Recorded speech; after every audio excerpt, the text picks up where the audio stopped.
Alright, what's up YouTube? I'm back. Today is, here I say it, Tuesday. So, we're almost finished with my NFL series. This is episode 10, but I am going to make an episode 11, better known as a bonus episode. You know, to give a proper send-off. You know, this would be episode 10, but yes, there is an episode 11.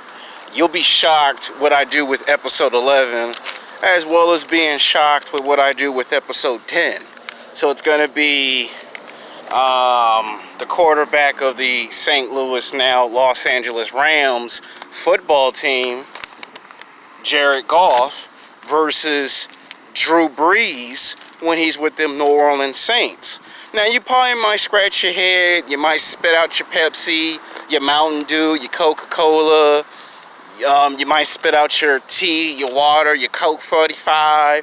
You might spit out your Kool-Aid and go, didn't we see this matchup this past NFL season prior to the playoffs? And the answer is yes. But the reason why I made this episode 10 is for me to explain what I think happened and what should have happened, but it didn't happen because it caused some controversial. Now, before you LA Rams come into the comment section and start player hating, this football team made it to the playoffs and they made it to the Super Bowl, and then they lost the Super Bowl to the New England Patriots.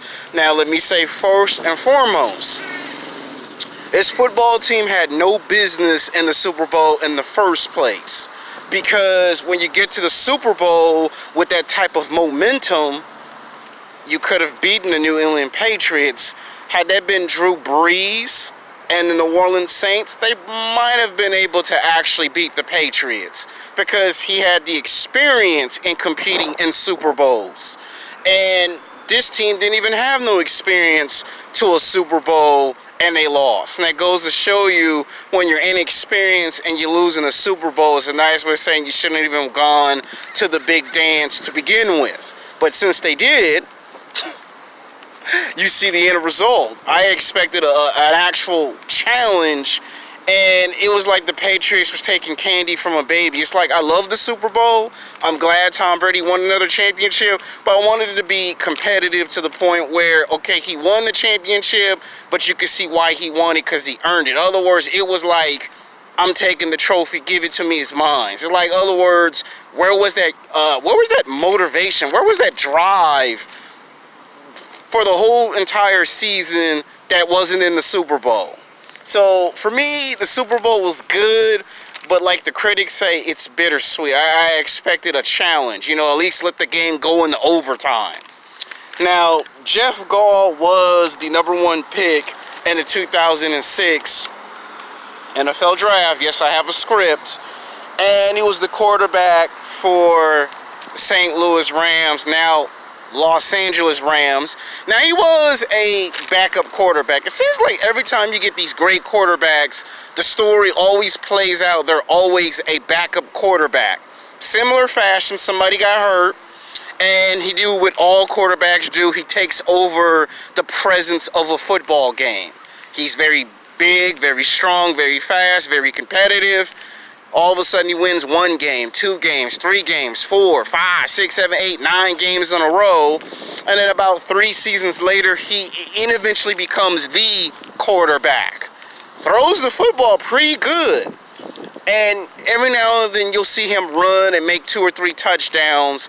He's not afraid of the physical contact. He's not afraid of running the football. He's not afraid of changing up his style of play. So he's a unique football player. He's a conventional quarterback. Now, the fact that he led this team to the Super Bowl was incredible. Now, there were locker room talks that he kind of might have been injured. No one wasn't really sure. And he didn't even let that stop him in the Super Bowl, which I give him a lot of respect and a lot of credit for. But the fact that he disappeared, I want to say somewhere mid-second quarter, early third quarter. He made a comeback in the fourth. But to disappear again at the middle of the fourth quarter goes to show you he wasn't used to being put under this type of Super Bowl pressure. You know, he did very good against Drew Brees and the Saints when the game went into overtime and they won by a touchdown. But that level of play disappeared in the Super Bowl. It was like, I don't know if the guy was overwhelmed by the responsibility and the pressure, but you could tell in the 2016-2000 NFL season, his rookie numbers were great. I mean, he was unstoppable. He improved the offense. The defense looked better. By 2018, 2019, they had the best record 2 years in a row. And then they made it to the Super Bowl. But we didn't get that superstar presence that we got when he beat the Saints. We got a guy that just showed up to the Super Bowl, played, and then disappear, make a comeback, and disappear again. So I don't know if it's due to injury, he was overwhelmed by the pressure, too much responsibility. We really don't know. But what we do know was he did take the Rams to a place they haven't been before. Now, I do believe he can improve on his ability to get better on the football, but I do believe it's going to be another 5 years before we really get to see the maturity growth in him to the point where he's a force to be reckoned with. Now, as for my man Drew Brees, he got put in the 2004 NFL draft. Now, he did get picked, not 2004, my bad, wrong number, wrong player. 2001 NFL draft, he got selected at number 32. Now, he had a chance to play with other football teams, but he wanted to improve himself in the Columbine, and then he ended up being taken by the San Diego Chargers, now better known as the Los Angeles Chargers. And then after 2 or 3 years of playing with the football team, surprise, surprise, he was a backup quarterback to Philip Reed, as someone else was a backup quarterback to him, which is kind of hilarious, because no sooner than he was going to be the actual quarterback of the Chargers, but Philip Reed proved that even at his age he could still play. So Drew Brees saw that he wasn't going to be the star or the quarterback, so he went and signed with the New Orleans Saints.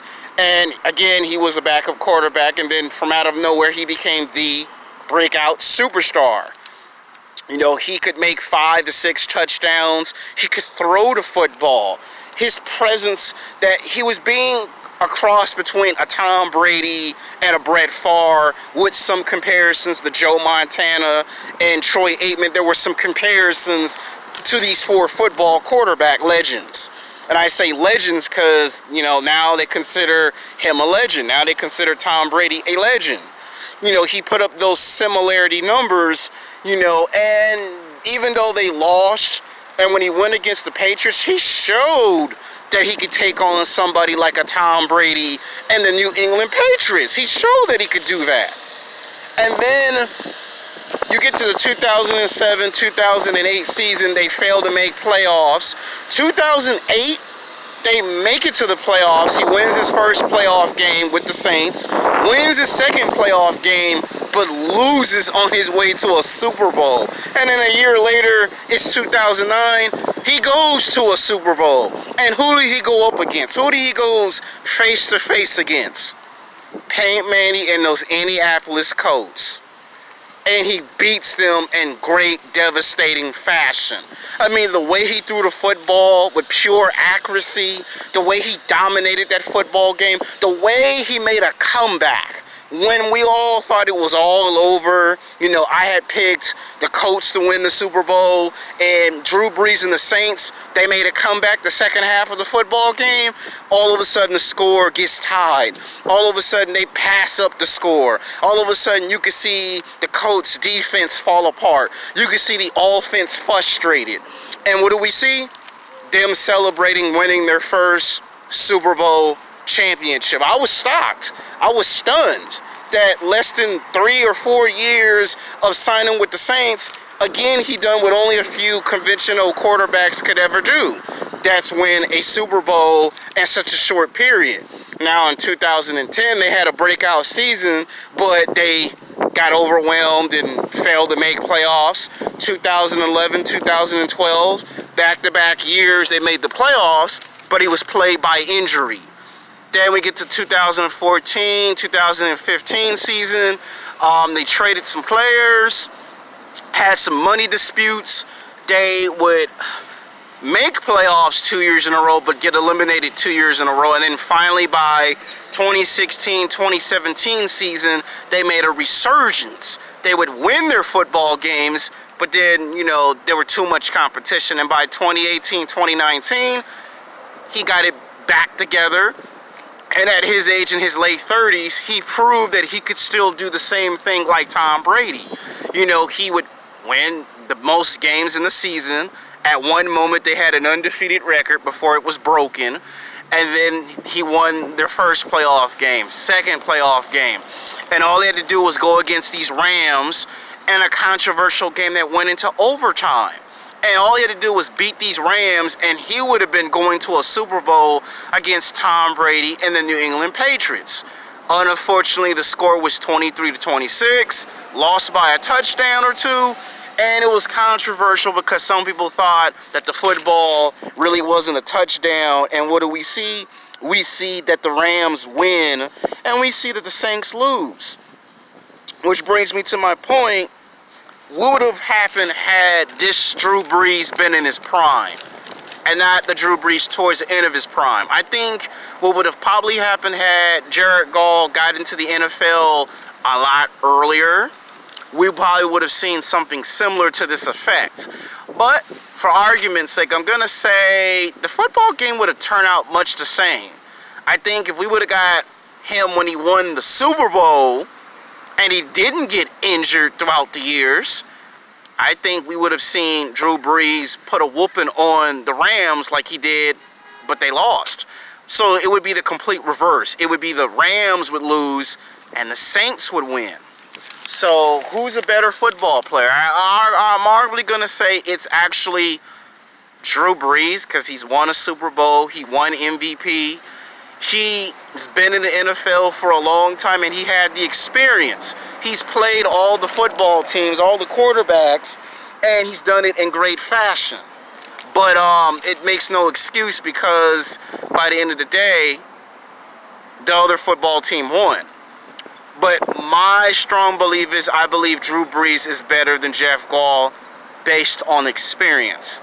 So if we take away the championships and the MVPs and we take away the best record and we base it off of athletic football ability, of course, we're going to say Jeff Goff with the Rams. But if we're talking about experience, it's Drew Brees.